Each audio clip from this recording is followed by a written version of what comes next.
Olá, tudo bem com você? Nós estamos meditando, lendo a Bíblia em ordem cronológica. Agora estamos na segunda carta do apóstolo Paulo a Timóteo, no capítulo 2. Se você gosta desse conteúdo, nos ajude, a partilhar esse vídeo com mais pessoas. E quando você dá o seu gosto, você nos ajuda também, através do sistema do YouTube, espalhar ainda mais esses vídeos para que mais pessoas possam ouvir a palavra de Deus. Bom, vamos orar? Meu Deus, eu te agradeço por essa pessoa que tem contribuído com esse trabalho, espalhando essa palavra, mas também ela tem muitas necessidades, que o Senhor venha atendê-las e venha, meu Deus, trazer a tua bênção sobre a vida dela. Abençoa a nossa leitura, Senhor, nos fazendo entender e compreender a tua vontade. Em nome de Jesus. Amém. Então, 2 Timóteo, capítulo 2, versículo 1. Tu, pois, meu filho, fortifica-te na graça que há em Cristo Jesus. Comentário: fortifica-te. Paulo sabia que estava terminando sua jornada como mensageiro de Deus nesse mundo, mas apelou a Timóteo para que se conservasse fiel na missão que havia recebido.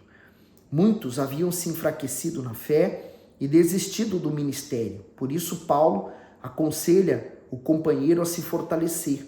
A força e o poder para se manter firme até o fim só podem vir da comunhão com o Espírito Santo e da fé produzida por ele. Então, ele manda que o próprio apóstolo se fortaleça. Como que eu me fortaleço? Na minha comunhão íntima e pessoal com Deus, quando eu leio a Bíblia, quando eu oro, jejuo, quando em casa eu faço essas coisas, mas também vou à igreja. Tem muitas pessoas que elas dizem, não, eu oro, eu medito em casa e está tudo certo. Não, Deus criou a igreja também para que nós possamos nos congregar. Ali eu também posso praticar o amor ao próximo, suportar uns aos outros, quer dizer, ajudar aqueles que estão fracos na fé. Então, eu preciso estar nesse convívio com as outras pessoas para continuar praticando o que está escrito. Amar o meu próximo como a mim mesmo. E ele continua no 2. E o que de mim, entre muitas testemunhas ouviste, confia-o a homens fiéis, que sejam idôneos, para também ensinarem a outros. O comentário: homens fiéis e idôneos. Timóteo teve em Paulo um exemplo de fidelidade a Deus, de maneira que o apóstolo foi diligente todo o tempo para manter a integridade das Escrituras. Isto é, ele não permitia que falsos ensinos proliferassem nas igrejas. Para Paulo, a palavra era o maior tesouro que o Altíssimo havia depositado em suas mãos.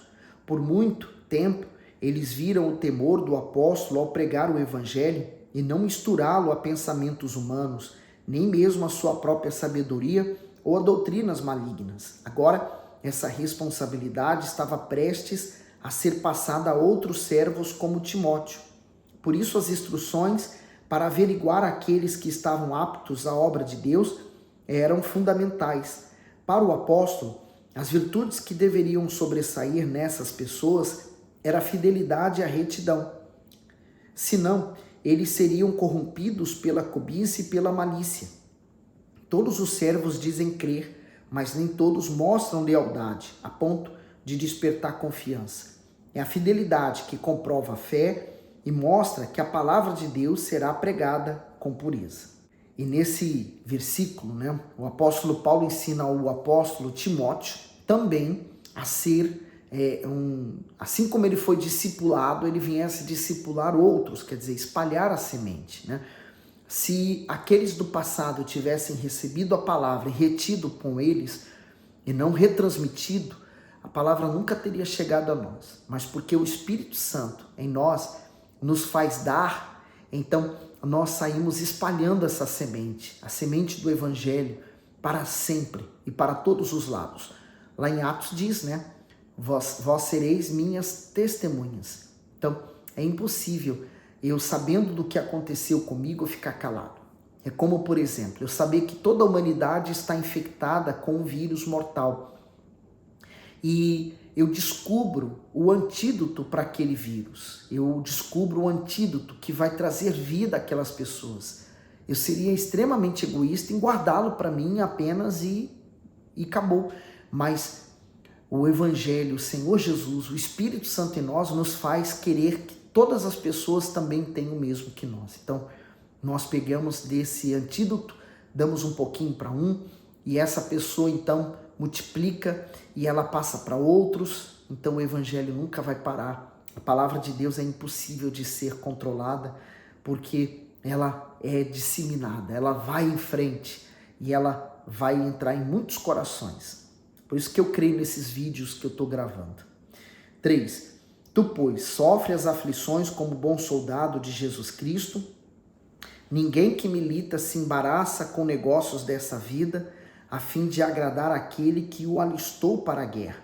E se alguém também milita, não é coroado se não militar legitimamente. Comentário: como bom soldado, no período do Império Romano, era proibido um soldado se envolver em atividades incompatíveis com a sua vocação militar. As regras de guerra impostas a ele o excluíam de qualquer compromisso que pudesse desviar seu foco da batalha, como negócio próprio, por exemplo. Por isso, Paulo usa o termo bom soldado para mostrar que, da mesma forma, um soldado do Senhor Jesus deve priorizar o seu privilégio de servir a Ele. Para cumprir essa missão, é preciso renunciar aos apelos seculares, às tentações e aos pecados e se comprometer inteiramente com o Evangelho.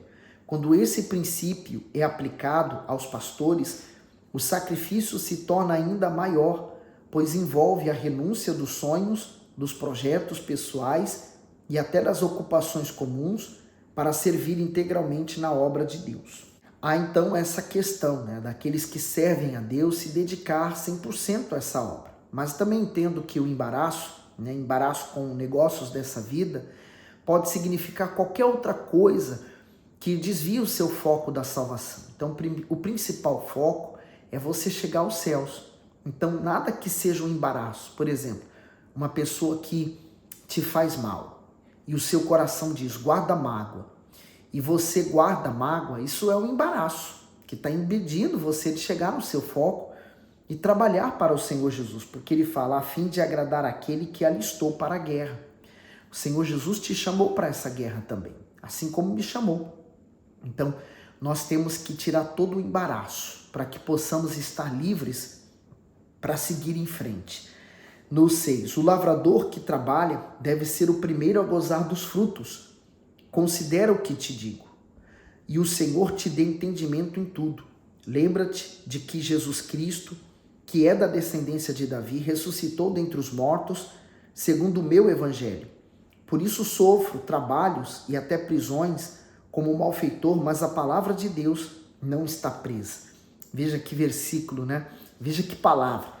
Apesar dele estar preso fisicamente, impedido de sair, mas ele falou, a palavra de Deus não está presa. E de fato, a palavra de Deus ninguém consegue prender. Eu lembro de um testemunho de uma mulher que foi presa na China, porque ela tinha uma Bíblia, ou foi na Coreia do Norte, se eu não estou em erro, sim, Coreia do Norte, e ela foi pega com uma Bíblia, e infelizmente ela foi presa por causa disso, torturada, trabalhos forçados, mas ela, por um acaso, alguém levava todos os dias uma roupa para ela e um pedacinho da Bíblia, do Evangelho de João, e ela foi decorando. E ela decorou todo o Evangelho de João. Ela sabia versículo por versículo na sua cabeça. E anos se passaram, muitos anos. E muitas pessoas, quando saíam livres dali, depois de muitos anos de trabalho forçado e muitas torturas, saíam como loucos, Então ela saiu sorridente, feliz da vida. E perguntaram para ela, você está bem? Ela falou, estou muito bem, mas por quê? Porque eu tenho meu Senhor Jesus e Ele me garantiu a minha vitória. Ela tinha decorado todo o Evangelho de Jesus e isso a fortaleceu nos anos de luta. Então, a mesma coisa, a palavra de Deus é uma coisa que é impossível de ser travada, presa. 10. Portanto, tudo sofro por amor dos escolhidos, para que também eles alcancem a salvação que está em Cristo Jesus com glória eterna. Palavra fiel é esta, que se morrermos com Ele, também com Ele viveremos. Se sofrermos, também com ele reinaremos. Se o negarmos, também ele nos negará. Comentário: palavra fiel. O compromisso empenhado pelo Altíssimo de conceder a salvação a todos os que creem foi expresso em sua palavra. Ela é fiel, por isso merece total confiança e profunda atenção por parte de toda a humanidade. A partícula se demonstra claramente a possibilidade de que aqueles que não se mantiverem na fé não desfrutarão dos benefícios prometidos nas Escrituras, inclusive da vida eterna. Vemos, com isso, que a fidelidade de Deus é incontestável, independentemente de nossa postura diante dele. Deus é fiel no cumprimento das suas promessas e das suas advertências. Para os que permanecem na obediência, a fidelidade de Deus é um conforto, mas para os que negam a fé, é um sério aviso. E aqui está o toma lá da cá, né? Se eu, então, morro na fé, eu vou viver com Cristo. Mas se eu nego, também serei negado. É simples. 13. Se formos infiéis, ele permanece fiel. Não pode negar-se a si mesmo. Comentário: se formos infiéis. Essa é uma das maiores, mais sérias advertências do Altíssimo aos infiéis e desviados da fé. Não pense que a graça, o amor e a bondade divina eliminarão as consequências daqueles que rejeitaram deliberadamente a palavra de Deus para viver no pecado. Repudiar os princípios sagrados resulta em desprezo muito maior na eternidade, como disse o Senhor Jesus. Qualquer que me negar diante dos homens, eu negarei também diante de meu Pai, que está nos céus. O Todo-Poderoso jamais tratará infiéis da mesma forma que trata os fiéis. Em qualquer circunstância, o Senhor permanece leal ao que prometeu fazer. Ele nunca violará sua natureza justa ou negará o seu caráter, contradizendo o que disse sobre condenação aos que não se arrependerem de suas iniquidades. E essa é uma garantia que nós podemos confiar. Deus é fiel e permanecerá até o fim. Eu é que preciso cuidar e me manter fiel até o fim também. Traze essas coisas à memória, ordenando-lhe diante do Senhor que não tenham contendas de palavras para nada aproveitam e são para perversão dos ouvintes. Procura apresentar-te a Deus aprovado como obreiro, que não tem de que se envergonhar, que maneja bem a palavra da verdade. Comentário: procura apresentar-te a Deus aprovado. Pregar a palavra de Deus é a tarefa mais honrosa que alguém pode receber nesse mundo. Porém, ao mesmo tempo em que é uma missão tão especial, é também de extrema responsabilidade, pois exige do servo diligência, temor e conhecimento da vontade do Altíssimo. Aquele que ensina não pode, em tempo algum, omitir algum preceito divino ou afirmar que Deus falou algo que não falou. Assim como um trabalhador precisa ser aprovado pelo seu superior, quem trabalha no ofício sagrado tem que ser aprovado pelo Todo-Poderoso. É claro que há pessoas que vivem tão preocupadas em ser reconhecidas pelos homens que nem sequer nutrem o desejo de saber o que o Senhor pensa sobre elas e sobre o seu serviço. Uma das formas do servo saber se está sendo aprovado por Deus é quando olha para a sua conduta e para o seu empenho na obra e não encontra motivo de vergonha. Isso significa que ele vive e ensina a palavra com fidelidade, de modo que ninguém pode acusá-lo de negligência. Primeiro ele fala para não perder tempo com discussão.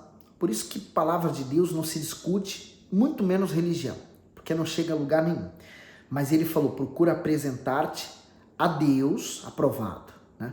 Então, eu busco a aprovação não dos homens, mas diante de Deus. E ele fala como obreiro, fazedor da obra, que não tem de que se envergonhar, né? Então, você tem algo do que se envergonhar? Na sua vida particular, entre os seus vizinhos, mas que maneja bem a palavra da verdade, né? Conhece a vontade de Deus por meio da palavra dele.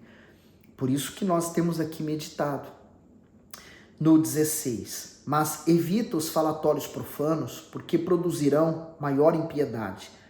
E a palavra desses roerá como gangrena, entre os quais são Emineu e Fileto, os quais se desviaram da verdade, dizendo que a ressurreição era já feita, e perverteram a fé de alguns. Todavia, o fundamento de Deus fica firme, tendo este selo: o Senhor conhece os que são seus, e qualquer que profere o nome de Cristo, aparte-se da iniquidade. Então, quer dizer, naquele tempo já surgiam pessoas que pervertiam a palavra de Deus, que desfiguravam aquilo que era o fundamental e queriam trazer novas doutrinas. E isso trazia discussões infindáveis que não ajudavam em absolutamente nada. 20. Ora, numa grande casa não somente há vasos de ouro e de prata, mas também de pau e de barro, uns para honra, outros, porém, para desonra. Comentário do 20 diz: numa grande casa, a igreja é semelhante a uma grande casa em que há variedade de utensílios para diferentes fins. Os vasos, por exemplo, feitos de ouro, prata, madeira e barro, podem ser destinados para depósitos distintos, como abrigar óleo ou água, servir alimento, ornamentar ou simplesmente ficar encostado, sem nenhuma utilidade em um lugar qualquer. Essa comparação foi usada para evidenciar que na igreja também não há uniformidade quanto às pessoas e quanto ao serviço que prestam para o reino de Deus. Aqueles que são fiéis e andam em santidade e em temor são vasos valiosos na mão de Deus, enquanto aqueles que vivem no pecado e na hipocrisia são vasos de desonra. A conduta espiritual de cada pessoa é o que determina seu valor e o seu desígnio na obra do Altíssimo. E qual tipo da sua utilidade, né? Não aceite apenas ser um número no meio da igreja, mas faça diferença para Deus, sirva a Ele, né? Seja e busque a aprovação de Deus. 21. De sorte que se alguém se purificar destas coisas, será vaso para honra, santificado e idôneo para uso do Senhor e preparado para toda boa obra. Comentário: se alguém se purificar, os vasos de desonra têm a oportunidade de mudar seu estado de inglória diante de Deus ao eliminarem aquilo que lhe desagrada. Dessa forma, qualquer um que for humilde e que aceitar a repreensão divina pode sair dessa condição espiritual deplorável. Então, a solução para todos aqueles que querem, né, desejam isso. Então, basta se purificar. E não importa se você é de barro, né, simples, ou seja de madeira, mas o importante é que você seja usado por Deus. 22. Foge também das paixões da mocidade e segue a justiça, a fé, o amor e a paz com os que com o coração puro invocam o Senhor. O comentário: foge das paixões. Segundo os estudiosos neste tempo, Timóteo tinha entre 30 e 40 anos, porém, mesmo não sendo tão jovem, Paulo alertou quanto às tentações e aos sentimentos próprios da juventude. As Escrituras não ordenam que o justo se esquive de suas lutas, nem que corra amedrontado por causa do diabo ou das perseguições, mas o advertem a fugir do pecado e das inclinações da própria carne. Além de se manter distante do pecado, o apóstolo aconselha Timóteo a procurar o que era justo e virtuoso diante de Deus. No entanto, esse conselho tem sido desprezado por muitos que, ao invés de fugirem do pecado, têm ido ao encontro deles, frequentando lugares propícios para o mal, convivendo com pessoas que influenciam ao erro ou visitando sites que os levam a pecar. Esses são os que não têm resistido e sim se entregado aos seus desejos e às suas paixões. E acrescento aqui os jogos, né? Porque eles distraem extremamente as pessoas e desviam da fé. Mas ele fala, foge, né? Como um covarde mesmo. É melhor você fugir daquilo que vai te fazer cair na fé. Mas ele falou, segue a justiça, quer dizer, a palavra de Deus nos torna justos, a fé, porque vem pelo ouvir, o amor, porque Deus é a essência do amor, ele é o amor em pessoa, e a paz, porque temos paz com Deus, temos também paz com os outros. Então, conservamos um coração puro que invoca ao Senhor. Perfeito. Vamos terminar no 23. e rejeita as questões loucas e sem instrução, sabendo que produzem contendas. E ao servo do Senhor não convém contender, mas sim ser manso para com todos, apto para ensinar, sofredor, instruindo com mansidão os que resistem, a ver se porventura Deus lhe dará arrependimento para conhecerem a verdade e tornarem a despertar, desprendendo-se dos laços do diabo em que a vontade dele estão presos. Comentário final: ao servo do Senhor não convém. Nem a palavra de Deus, nem a fé devem motivar discussões e contendas. Esses tesouros nos foram dados para serem preservados com temor, sinceridade e espírito firme, porém agradável. Somente os vaidosos apreciam polêmicas, brigas e questões controversas em torno das Escrituras. O servo de Deus não usa suas forças para fins sem proveito, como este, mas para ensinar. Ele instrui com mansidão, que é o antídoto contra as contendas, a fim de resgatar aqueles que têm sido vítimas do engano e estão presos a Satanás. Diante disso, pessoas ludibriadas, rebeldes e obstinadas estão à espera do ensino. Mas para que a verdade de Deus possa alcançá-las, é fundamental que o instrutor tenha temperamento ameno, paciente e perseverante. Eu quero só dar um destaque aqui ao último versículo 26, tornarem a despertar. Quer dizer, estavam dormindo antes e quando receberam o evangelho despertaram, mas por alguma razão voltaram a adormecer. Então, tornarem a despertar, desprendendo-se dos laços do diabo. Então, o diabo cria laços que nos prendem, mas ele falou, desprendendo-se. Sou eu que me desprendo, sou eu que arranco aquele laço. E ele fala, desprendendo-se dos laços do diabo em que a vontade dele estão presos. Então, o diabo quer me prender ministerialmente, né, para que a minha vida ministerial não avance, para que a minha vida com Deus não progrida. A mesma coisa contigo. Ele quer prender você, amarrar você, mas cabe a nós nos desprender. Se algo te prendeu, se algo está te prendendo, se desamarre e siga em frente. Tá bom? Que Deus abençoe você e a sua vida. Fique bem.